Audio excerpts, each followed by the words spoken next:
जय माता दी। श्री दुर्गा नवरात्रि व्रत कथा 9 दिन जरूर करें। इस कथा का पाठ सभी 9 देवियों की मिलेगी कृपा। नवरात्रि में माँ दुर्गा के 9 अलग अलग स्वरूपों की पूजा की जाती है। माँ दुर्गा को प्रसन्न करने के लिए नवरात्रि के दिन सबसे अच्छे माने जाते हैं। दरअसल इन दिनों जो भक्त सच्चे मन से माँ दुर्गा के सभी स्वरूपों की पूजा करता है, उसकी सारी इच्छाएं माँ दुर्गा पूरी करती हैं। 9 दिनों तक माता रानी की पूजा अर्चना के साथ आपको इस कथा का पाठ भी जरूर करना चाहिए। श्री दुर्गा नवरात्रि व्रत कथा करने से आपको सभी 9 देवियों की कृपा प्राप्त होगी।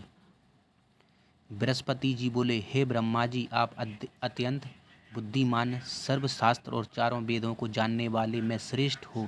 हे प्रभु, कृपा कर मेरा वचन सुनो।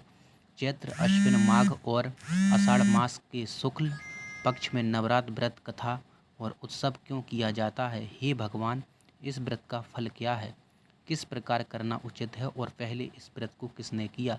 सुविस्तार से कहो। बृहस्पति जी का ऐसा प्रश्न सुनकर ब्रह्मा जी कहने लगे, हे बृहस्पति, प्राणियों का हित करने की इच्छा से तुमने बहुत ही अच्छा प्रश्न किया है। जो मनुष्य मनोरथ पूर्ण करने वाली दुर्गा महादेवी और सूर्य नारायण को ध्यान करते हैं, वे मनुष्य धन्य हैं। यह नवरात्र व्रत संपूर्ण कामनाओं को पूर्ण करने वाला है। इसके करने से पुत्र चाहने वालों को पुत्र, धन चाहने वालों को धन, विद्या चाहने वालों को विद्या और सुख चाहने वालों को सुख मिल सकता है। इस व्रत को करने से रोगी मनुष्य का रोग दूर हो जाता है और कारागार में पड़ा हुआ मनुष्य बंधन से छूट जाता है। मनुष्य की तमाम विपत्तियां दूर हो जाती हैं और उसके घर में संपूर्ण संपत्तियां आकर उपस्थित हो जाती हैं। और काकवांध की इस व्रत करने से पुत्र हो जाता है। समस्त पापों को दूर करने वाला इस व्रत करने से ऐसा कौन सा मनोरथ है जो सिद्ध नहीं हो सकता है? यदि व्रत करने वाला मनुष्य सारे दिन का उपवास ना कर सके तो एक समय भोजन करे और उस दिन बांधवों सहित नवरात्रि व्रत की कथा का श्रवण करे। हे बृहस्पति, जिसने पहले इस महाव्रत को किया उसका पवित्र इतिहास मैं तुम्हें सुनाता हूँ। तुम सावधान होकर सुनो। इस प्रकार ब्रह्मा जी के वचन सुनकर बृहस्पति जी ओम बोले, हे ब्रह्मांड, मनुष्य को कल्याण करने वाले इस व्रत के इतिहास को मेरे लिए कहा।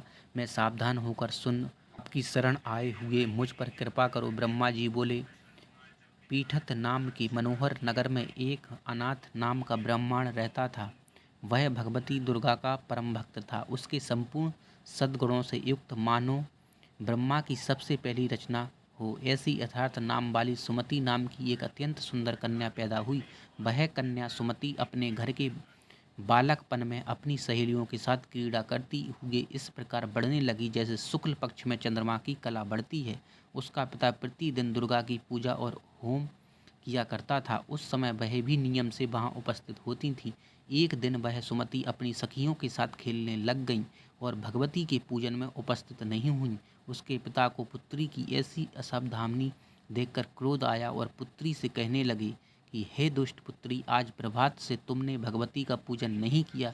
इस कारण मैं किसी कुष्टी और जय माता दी दरिद्र मनुष्य के साथ तेरा विवाह करूंगा। इस प्रकार कुपति पिता के वचन सुनकर सुमति को बड़ा दुख हुआ और पिता से कहने लगी कि हे पिताजी, मैं आपकी कन्या हूँ, मैं आपके सब तरह से अधीन हूँ। जैसी आपकी इच्छा हो मेरा विवाह कर सकते होगा। वही जो मेरे भाग्य में लिखा है मेरा तो इस पर पूर्ण विश्वास है। मनुष्य ना जाने कितने मनोरथों को चिंतन करता है, पर होता वही है जो भाग्य में विधाता ने लिखा है। जो जैसा करता है उसको फल भी उस कर्म के अनुसार ही मिलता है, क्योंकि कर्म करना मनुष्य के अधीन है पर फल देव के अधीन है। जैसे अग्नि में पड़े हुए तृण दी आपको उसको अधिक प्रदीप्त करते देते हैं, उसी तरह अपनी कन्या की ऐसी निर्भरता से कहे हुए वचन सुनकर उस ब्राह्मण को अधिक क्रोध आया। तब उसने अपनी कन्या को एक कुष्टी के साथ विवाह कर दिया और अत्यंत क्रोध होकर पुत्री से कहने लगे कि जाओ जाओ, जल्दी जाओ, अपने कर्म का फल भोगो, देखें केवल भाग्य भरोसे पर रहकर क्या करती हैं। इस प्रकार से कहे हुए पिता के कटु वचन सुनकर सुमति अपने मन में विचार करने लगी कि अहो, मेरा बड़ा दुर्भाग्य है जिससे मुझे ऐसा पिता मिला, ऐसा पति मिला। इस तरह अपने दुख का विचार करती हुई वह सुमति अपने पति के साथ वन चली गई और भयानक वन में कुशा युक्त उस स्थान पर उन्होंने वह रात बड़े कष्ट से व्यतीत की। उस गरीब बालिका की ऐसी दशा देखकर भगवती पूर्व पुण्य के प्रभाव से प्रकट होकर सुमति से कहने लगी कि हे ब्रह्माणी, मैं तुम पर प्रसन्न हूँ और तुम जो चाहो वरदान मांग सकती हो। मैं प्रसन्न होने पर मनोवांछित फल देने वाली हूँ। इस प्रकार भगवती दुर्गा का वचन सुनकर ब्रह्माणी कहने लगी कि आप कौन हो जो मुझ पर प्रसन्न हुई हो? यह सब मेरे लिए कहाँ, और मैं अपनी कृपा दृष्टि से मुझ दासी को कृतार्थ करो। ऐसा ब्रह्माणी का वचन सुनकर देवी कहने लगी कि मैं आदि शक्ति हूँ और मैं ही ब्रह्मा विद्या और सरस्वती हूँ। मैं प्रसन्न होने पर प्राणियों को दुख दूर कर उसको सुख प्रदान करती हूँ। हे ब्रह्माणी, मैं तुम पर और तेरे पूर्व जन्म के पुण्य के प्रभाव से प्रसन्न हूँ। तुम्हारे पूर्व जन्म का वृत्तांत सुनाती हूँ, सुनो। तू पूर्व जन्म में निषाद भील की स्त्री थी और अति पतिव्रता थी। एक दिन तेरे पति निषाद ने चोरी करने के कारण तुम दोनों को सिपाहियों से पकड़ लिया और ले जाकर जेल खाने में कैद कर दिया। उन लोगों ने तेरे को और तेरे पति को भोजन भी नहीं दिया। इस प्रकार नवरात्र के 9 दिनों में तुमने ना तो कुछ खाया और ना जल ही पिया, इसलिए 9 दिन तक नवरात्र का व्रत हो गया। हे ब्रह्माणी, उन दिनों में जो व्रत हुआ उस व्रत के प्रभाव से प्रसन्न होकर तुम्हें मनवांछित वस्तु दे रही हूँ। तुम्हारी ओम जो इच्छा हो सो मांगो। इस प्रकार दुर्गा के कहे वचन सुनकर ब्रह्माणी बोली कि अगर आप मुझ पर प्रसन्न हो तो हे दुर्गे आपको प्रणाम करती हूँ। कृपा करके मेरे पति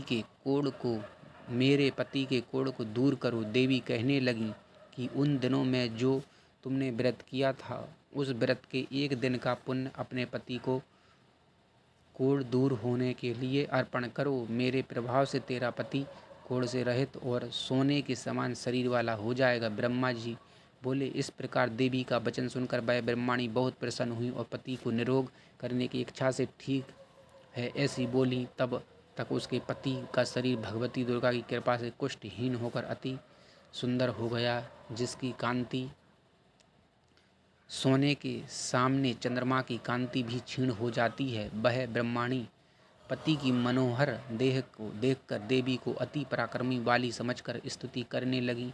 हे दुर्गे, आप दुर्गत को दूर करने वाली, तीनों जगत का संताप हरने वाली, समस्त दुखों को दूर करने वाली, रोगी मनुष्य को निरोग करने वाली, प्रसन्न होने पर मनोवांछित वस्तु को देने वाली और दुष्ट मनुष्य का नाश करने वाली हो।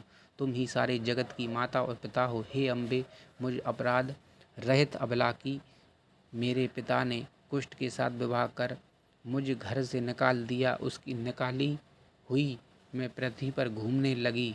आपने ही मेरा इस आपत्ति रूपी समुद्र से उद्धार किया है। हे देवी, आपको प्रणाम करती हूँ, मुझ दीन की रक्षा करो। ब्रह्मा जी बोली कि हे बृहस्पति। इसी प्रकार उस सुमति ने मन से देवी की स्तुति की। उससे की हुई स्तुति सुनकर देवी को बहुत संतोष हुआ और ब्रह्माणी से कहने लगी कि हे ब्रह्माणी, तुम्हारे उदयन नाम का एक अति बुद्धिमान, धनवान, कीर्तिवान और जितेंद्रिय पुत्र शीघ्र ही होगा। ऐसा कहकर ओम कहकर वह देवी ब्रह्माणी से फिर कहने लगी कि हे ब्रह्माणी, और जो कुछ तेरी इच्छा हो वही मनोवांछित वस्तु तुम मांग सकती हो। ऐसा भगवती दुर्गा का वचन सुनकर सुमति बोली कि हे भगवती दुर्गे, अगर आप मेरे पर प्रसन्न हैं तो कृपा कर मुझे नवरात्रि विधि बताइए।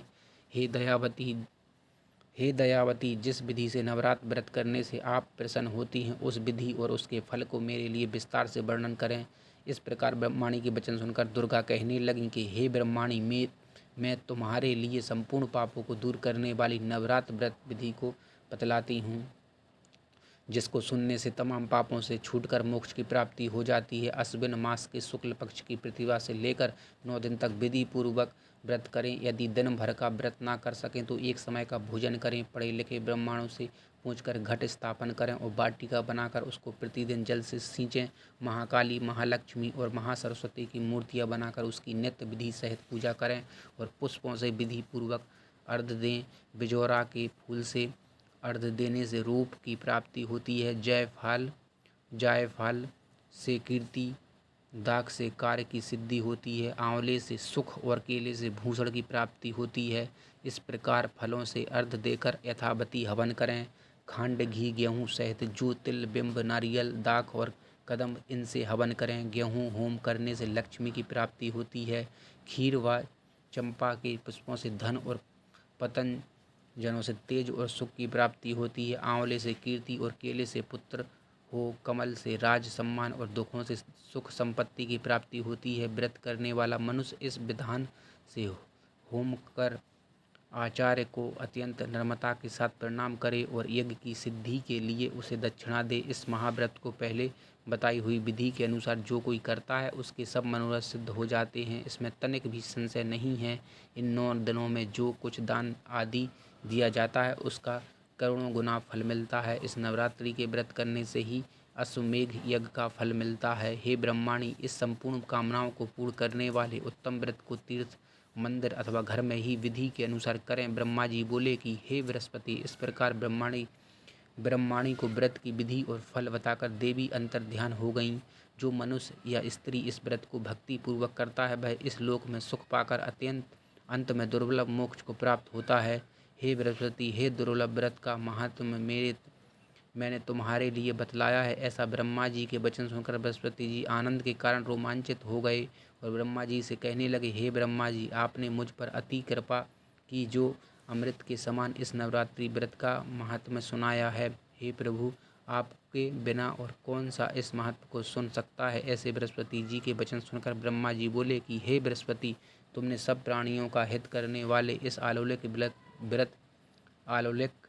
अलौकिक व्रत को पूछा है, इसलिए तुम धन्य हो। यह भगवती शक्ति संपूर्ण लोगों को पालन करने वाली है। इस महादेवी के प्रभाव को कौन जान सकता है। तो कमेंट में लिखें जय माता दी।